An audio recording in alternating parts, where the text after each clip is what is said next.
அனைவருக்கும் வணக்கம். பல நோய்களை குணமாக்கும் பிரண்டையின் மகத்துவத்தை பார்க்கலாம்.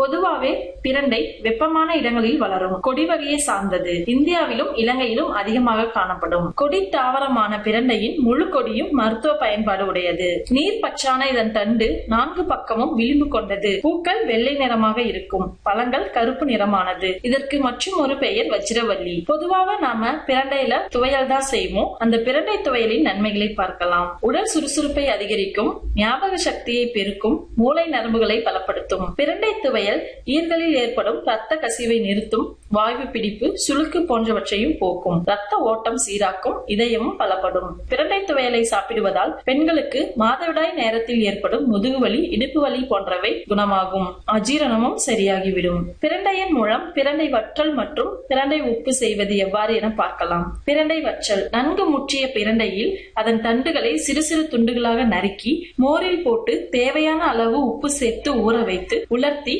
வற்றலாக்க வேண்டும்.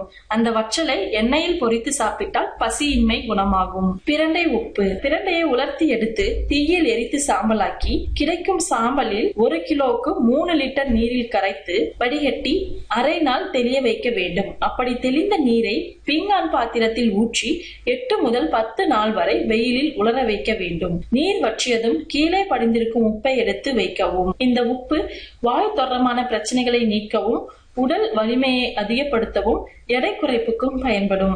இத்தகைய ஆரோக்கியமான பிரண்டையினை உணவில் சேர்த்து ஆனந்தமாய் வாழுங்கள். இன்றைய குறிப்பு: அஜீர்ணம் நீங்க கருவேப்பிலை சாறு. அஜீர்ணத்திற்கு 2 ஸ்பூன் கருவேப்பிலை சாற்றை 1 டம்ளர் மோரில் கலந்து குடித்தால் அஜீரணம் நீங்கும். நன்றி.